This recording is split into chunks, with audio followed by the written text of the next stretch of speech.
أعوذ بالله السميع العليم من الشيطان الرجيم بسم الله الرحمن الرحيم الحمد لله الذي هدانا للإسلام وما كنا لنهتدي لولا أن هدانا الله رب اشرح لي صدري ويسر لي أمري واحلل عقدة من لساني يفقهوا قولي.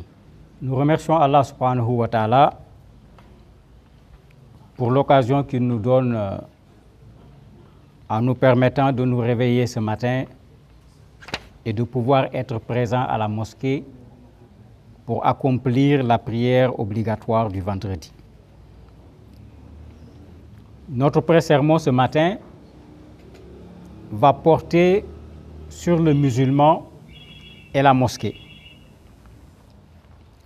On n'aura pas le temps de pouvoir discuter assez longuement sur ce que doit être la mosquée, mais on verra plutôt ce qui devrait être notre attitude, nous musulmans, à l'endroit de la mosquée. La mosquée, comme vous le savez, on peut le considérer comme le centre de la vie pour les musulmans que nous sommes. Quand le prophète sallallahu alayhi wa sallam est arrivé à Médine, c'est la première institution qu'il a eu à mettre en place. C'est le premier édifice qu'il a construit. Il n'a pas construit sa maison, il s'est plutôt mis à construire une mosquée. Ça montre l'importance de cet édifice. Nous connaissons également son importance en matière de bienfaits qu'on peut avoir par notre présence dans la mosquée, par le fait que même quand on marche pour aller à la mosquée, quand vous posez le pied droit, vous avez des bénédictions. Quand vous posez le pied gauche, Allah, par sa sagesse, vous efface des péchés. Son importance, on peut le voir également par le fait que sur terre, il y a une seule maison que l'on considère comme la maison d'Allah subhanahu wa ta'ala, et cette maison, c'est bien la mosquée. Il faut s'interroger sur ce que nous faisons de cette maison de Dieu. Qu'est-ce que nous faisons pour nos maisons? Qu'est-ce que nous faisons pour la maison de Dieu? On peut s'interroger également sur qu'est-ce que les mosquées sont devenues. Parce qu'il y a ce que les mosquées étaient, il y a ce que les mosquées doivent être, il y a la réalité, qu'est-ce que les mosquées sont aujourd'hui. Pour répondre à cette question, qu'est-ce que les mosquées sont aujourd'hui? Masha'Allah, en termes de nombre de mosquées, le problème ne se pose pratiquement pas.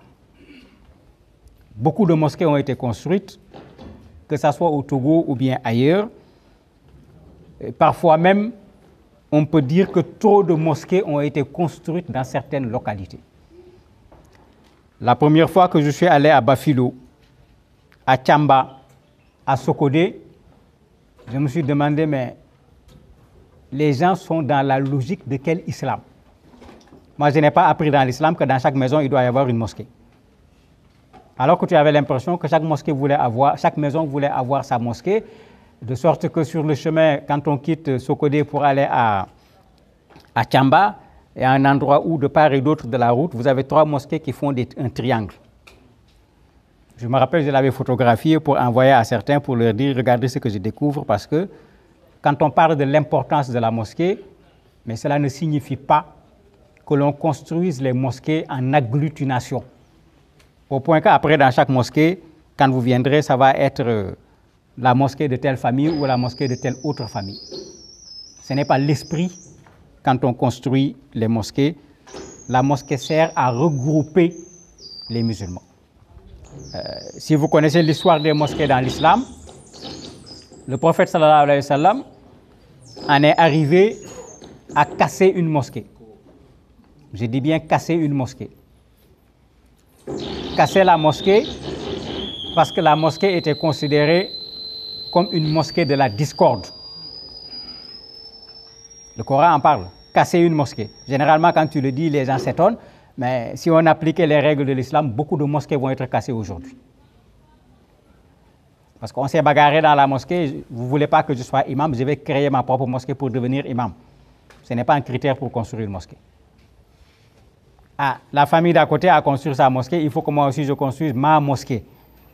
Il ne faut pas prier dans la mosquée de quelqu'un, il faut prier dans la mosquée de Dieu. Parce que c'est deux choses qui sont différentes et malheureusement aujourd'hui, on rencontre énormément de difficultés sur ce plan-là. Les mosquées font objet de concurrence dans le sens négatif du terme, alors que la religion nous demande de nous concurrencer dans le bien, c'est-à-dire construire plutôt une mosquée pour les autres que de construire une mosquée pour soi. Un autre élément, les formations dans nos mosquées sont devenues très rares. Beaucoup de mosquées sont devenues ce qu'on peut appeler des salles de prière. On rentre à l'heure de la prière, on prie, à la fin de la prière, on ferme la mosquée en attendant l'autre prière. D'abord, la vraie mosquée, celle de l'islam, ne se ferme pas. Parce que la mosquée est un refuge. Quelqu'un qui ne sait pas où aller doit directement aller à la mosquée. Si elle est fermée, la personne rentre où? Si vous regardez dans l'histoire de l'islam, vous avez beaucoup de péripéties qu'on vous rencontre, où vous avez quelqu'un qui est un étranger, il dit que quand je suis allé dans la ville, je suis allé à la mosquée. C'est parce que la mosquée était ouverte. Dans l'islam, les mosquées ne devraient pas être fermées. Mais malheureusement, il y a des Sénégalais qui se promènent, qui rentrent dans les mosquées, qui prennent les haut-parleurs, les tapis. Finalement, ça nous oblige aussi à fermer les mosquées, non pas parce qu'on ne veut pas respecter la règle de la religion, mais plutôt parce qu'il y a un problème de sécurité qui se pose pour les mosquées. Et si vous regardez, l'essentiel de nos mosquées sont fermées. Et l'islam nous demande, même si quelqu'un voyage, il doit rentrer à la maison. Il est arrivé tard la nuit, d'aller passer la nuit à la mosquée et d'aller à sa maison le matin. Si les mosquées sont fermées, il est difficile également d'appliquer cette recommandation de l'islam. En termes de formation, nous avons le même problème. Il y a quelques mosquées où vous avez un programme de formation. Un jour pour le tafsir, un jour pour des cours d'arabe, un jour pour apprendre le Coran, un jour pour des prêches. Mais regardez dans l'essentiel de nos mosquées, c'est comme je l'avais dit tout à l'heure, uniquement l'accomplissement de la prière et il n'y a pas d'autres activités dedans. C'est pourquoi quelqu'un disait, le prophète sallallahu alayhi wa sallam a construit sa mosquée en un seul jour pratiquement. La mosquée était très modeste, mais dans cette mosquée, on a formé des géants, comme Abu Bakr, comme Omar, comme Ousmane, etc., que Dieu soit satisfait de tous. Il dit, nous, on construit nos mosquées pendant 2 ans, 3 ans, 4 ans. Et après, dans nos mosquées, on ne forme même pas des nains.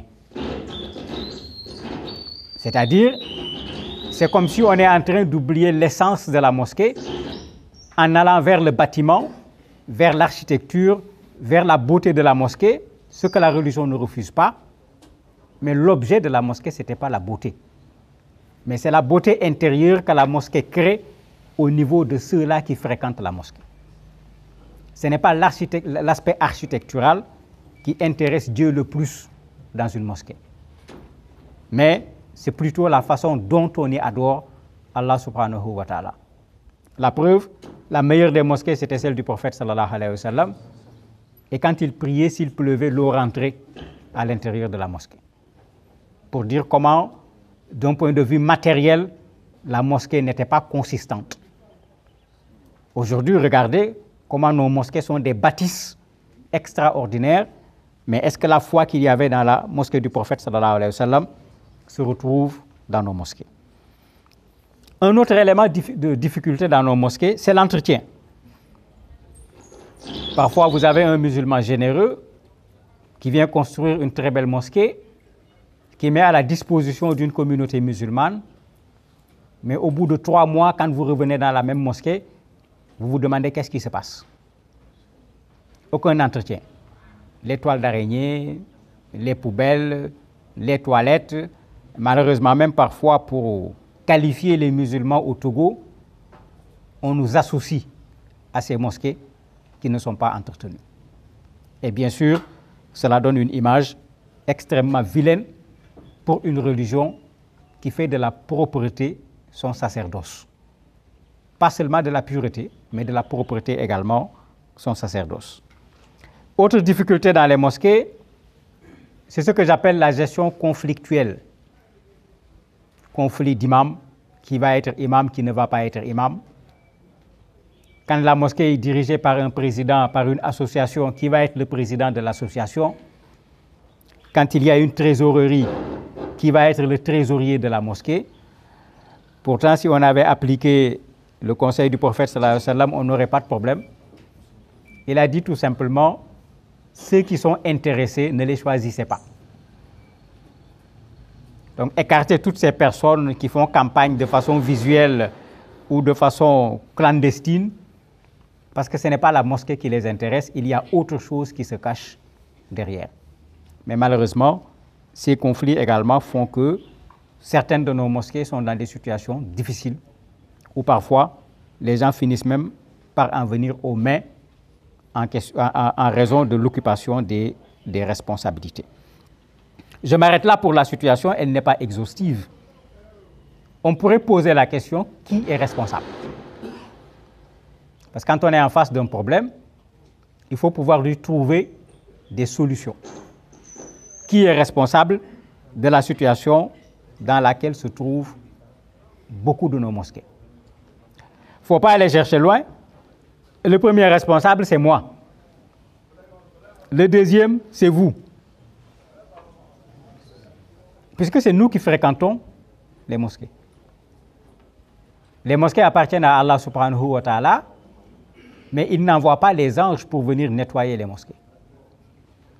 Il n'envoie pas les anges pour venir diriger la prière. C'est à nous qu'il revient de le faire.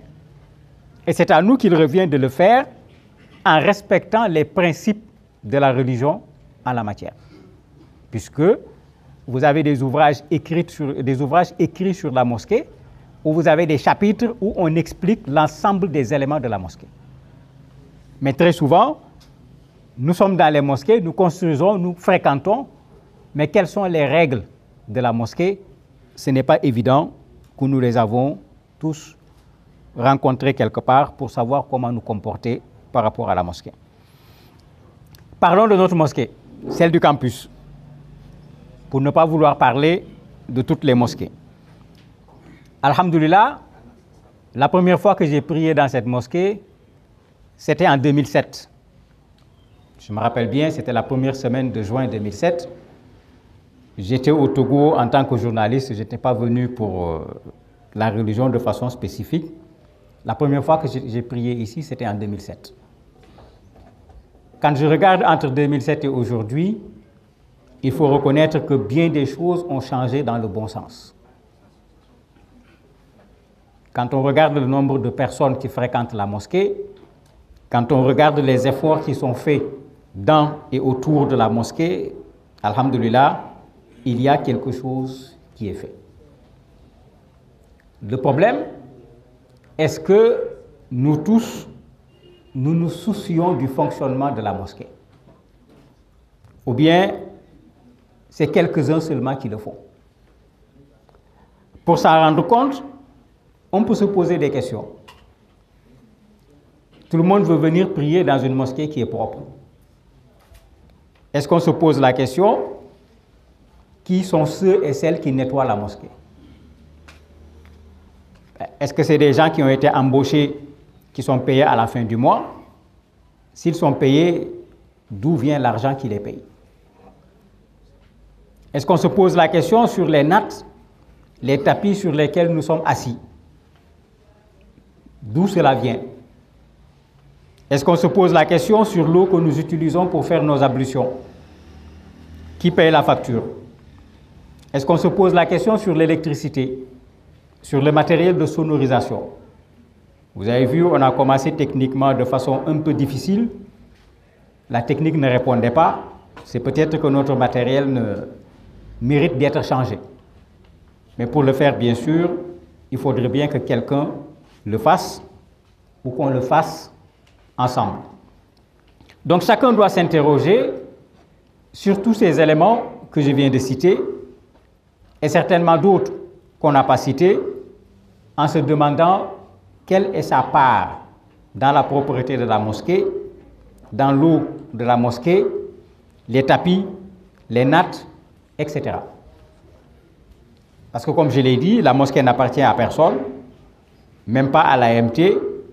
La mosquée nous appartient en tant que musulmans.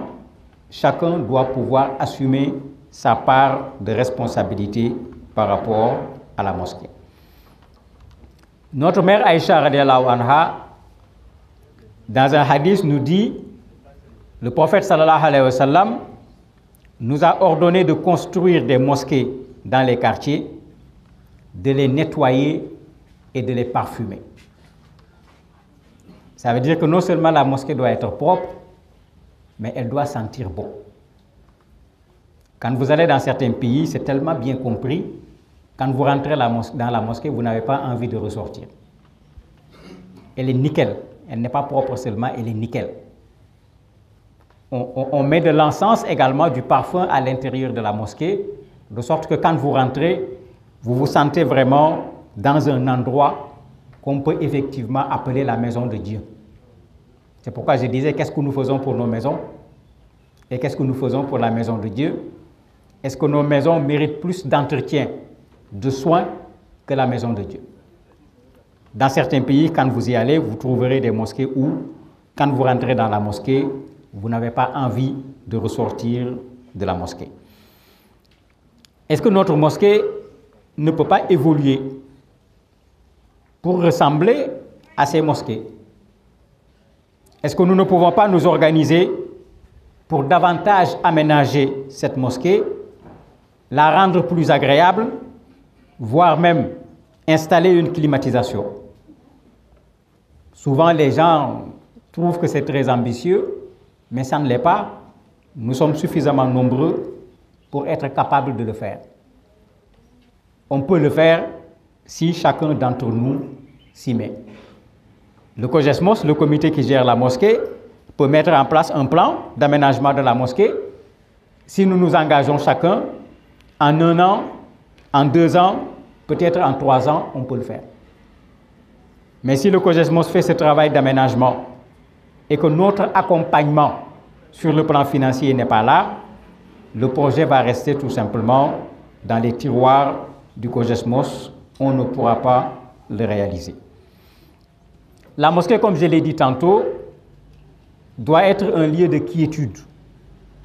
Quand un musulman rentre dans la mosquée, il doit être tranquille. Il doit se sentir en sécurité, aussi bien sur le plan physique que sur le plan spirituel. Et c'est pourquoi la mosquée doit être aussi un espace qui soit agréable. La responsabilité de la gestion, la responsabilité de l'entretien nous incombe à nous tous. Il n'y a pas des gens qui sont habilités à nettoyer à la place d'autres personnes si nous connaissons notre responsabilité par rapport à la mosquée. Si on était venu ce vendredi pour la prière, on trouve qu'il n'y a pas d'eau pour faire les ablutions. Il n'y a même pas de bouilloire où on peut mettre de l'eau. On trouve des vieilles nattes plutôt sales sur lesquelles nous n'avons pas envie de nous asseoir. Un haut-parleur qui semble atteint de corona et qui tousse au point qu'on ne comprend pas ce que l'imam dit. À la fin de la prière, on va se plaindre. C'est quelle mosquée ça? Alors que celui qui se plaint fait partie de ceux qui sont responsables de la situation de la mosquée. Puisque comme je l'ai dit, c'est ceux qui fréquentent une mosquée qui peuvent prendre soin de la mosquée, et la mosquée ressemblera à l'effort que ceux-là auront fourni en matière d'entretien de la mosquée. Comme je l'ai dit au départ, il y en a qui font cet effort depuis que cette mosquée a été créée. Que Dieu récompense tous ceux et toutes celles qui y pensent et qui font qu'on puisse prier dans cette mosquée dans des conditions agréables.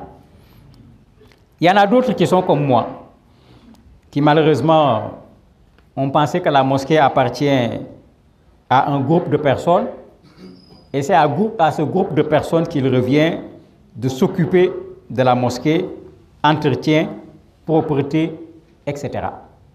C'est une grosse erreur. On l'a dit tout à l'heure, comme le dit le Coran, les mosquées appartiennent exclusivement à Allah. Il n'y a pas d'autre propriétaire. Donc quand on fait quelque chose pour la mosquée, quand on donne quelque chose pour la mosquée, on a fait pour Allah, on a donné pour Allah. L'importance de la mosquée est telle que certains musulmans qui l'ont compris, quand ils s'organisent sur le plan financier, mettent dans leurs objectifs la construction d'une mosquée. Vous voyez beaucoup de mosquées qu'on a construites dans nos pays, on vous dit tout le temps, c'est telle ONG qui a construit, c'est telle ONG qui a construit.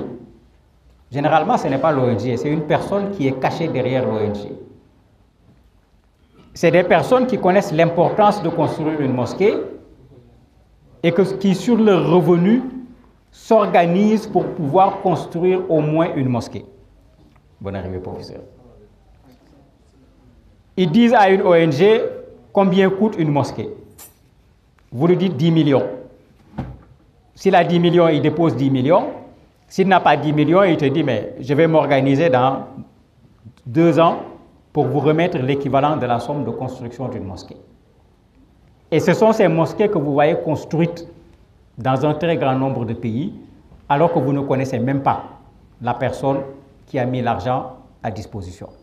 Mais puisque la personne cherche Dieu, elle n'a pas besoin de nous dire, c'est moi, j'ai financé la construction de telle ou de telle autre mosquée.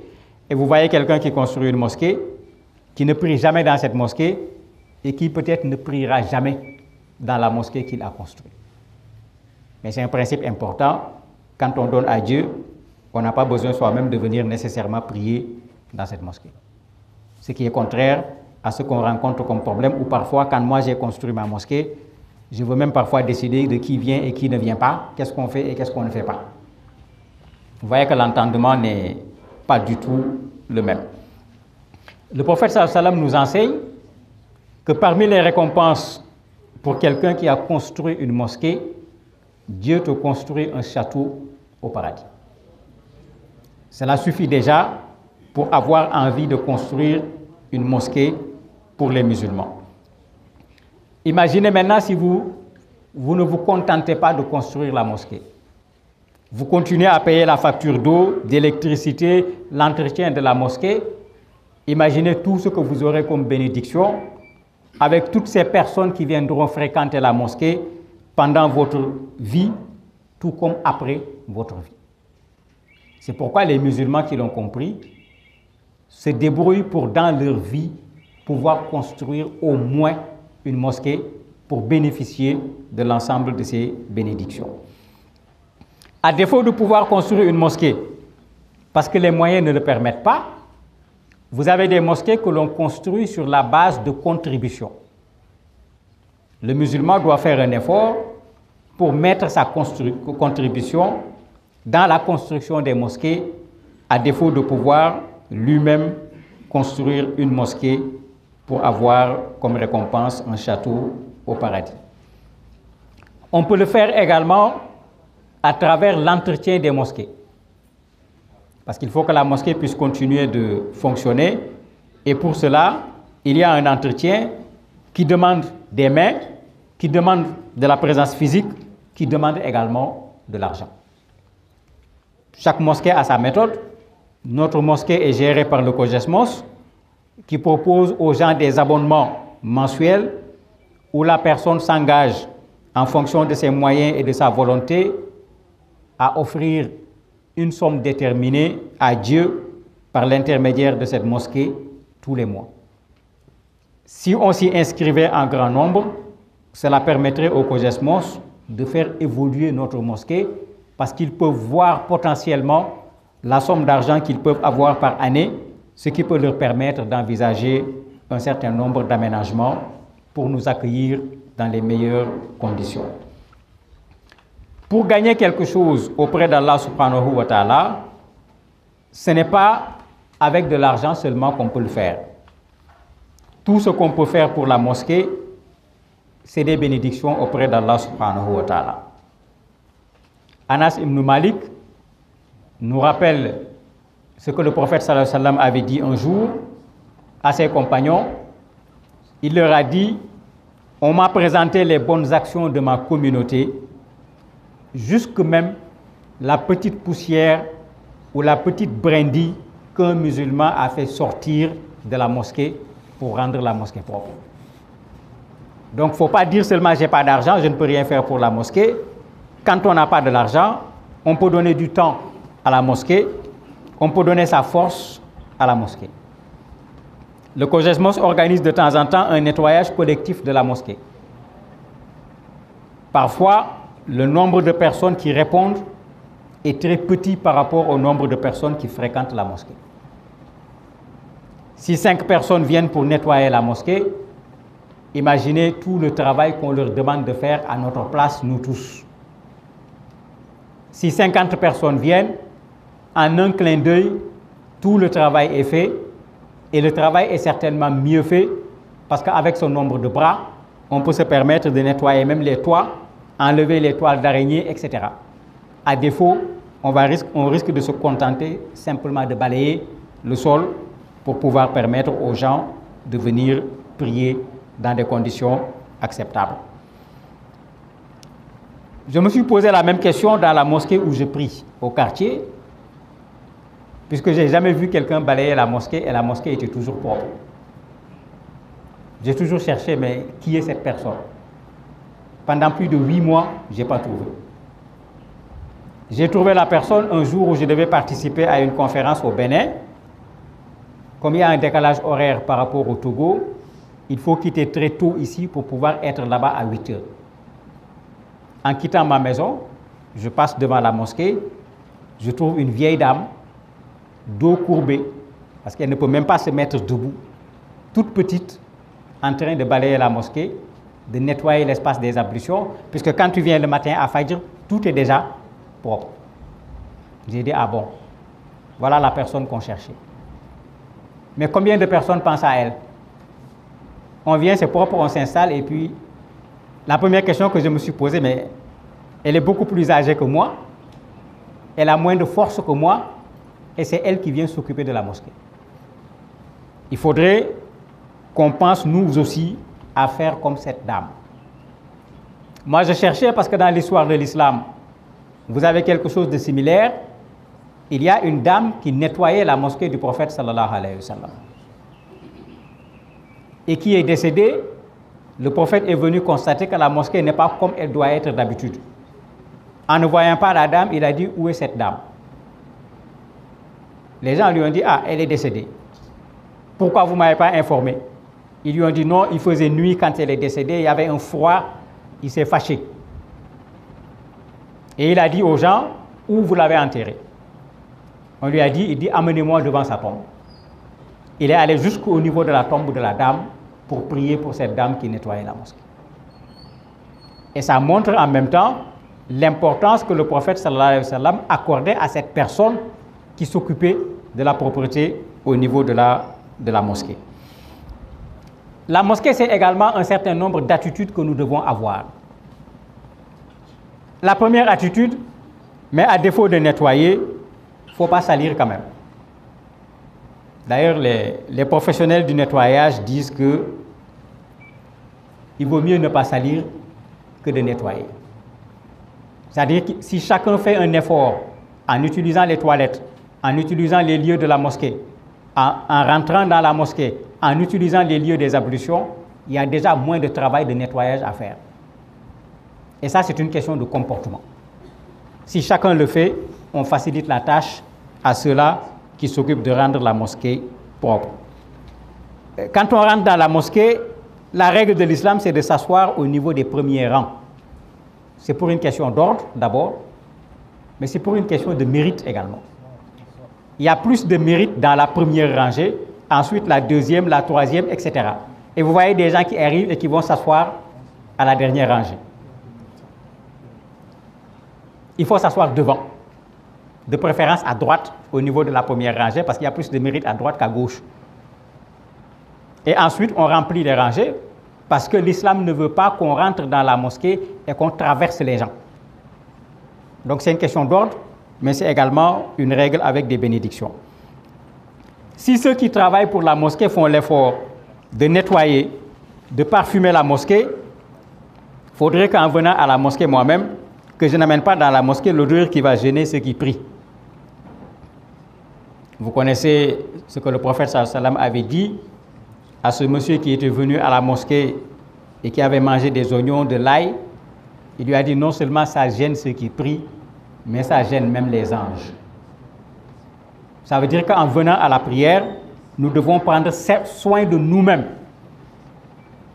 pour que, arriver dans la mosquée, qu'on ne puisse pas gêner ceux qui sont venus pour adorer Allah subhanahu wa ta'ala. Quand il s'agit de la prière du vendredi, quand on rentre dans la mosquée, quand l'imam commence à faire son sermon, plus personne n'a le droit de parler, de faire du zikr, de lire du Coran ou de faire quoi que ce soit. Le prophète a dit, sallallahu alayhi wa sallam, quand tu dis à la personne qui parle, tais-toi, tu as gâté ton vendredi. Donc ça également, il faut qu'on le respecte. Il y a des commodités qu'il faut respecter. Nous enlevons nos chaussures avant de rentrer dans la mosquée. Il ne faut pas venir marcher avec tes chaussures sur les chaussures des gens. Tu fais du tort aux gens. Si tu sortais trouver ta chaussure piétinée, mouillée, très certainement tu ne serais pas content. Comme dit le prophète sallallahu alayhi wa sallam, ce que tu ne veux pas qu'on te fasse, ne le fais pas également aux autres. Un dernier élément, la mosquée, c'est l'endroit où on doit se regrouper. C'est l'endroit où nous devons organiser la solidarité des musulmans. C'est l'endroit où nous devons apprendre. C'est l'endroit où nous devons venir nous remplir sur le plan spirituel par la prière, la lecture du Coran, le zikr, etc. Donc il faut que nous fréquentions également ces mosquées. Il ne s'agit pas de les bâtir, que ce soit de très belles mosquées et que les gens ne viennent pas dans la mosquée. L'architecture n'est pas le plus important pour la mosquée. Quand on dit la maison de Dieu, c'est là où on vient pour s'approcher le plus de Allah subhanahu wa ta'ala. Bien construire, bien fermer, ce n'est pas ça la finalité de la mosquée. Que Dieu fasse de nous des gens qui fréquentent de façon assidue les mosquées, qu'il nous donne la possibilité de participer, voire même de pouvoir construire des mosquées, qu'il nous donne la modestie également de faire partie de ceux qui régulièrement s'occupent de l'entretien des mosquées. Wassalamu alaikum wa rahmatullahi wa barakatuh.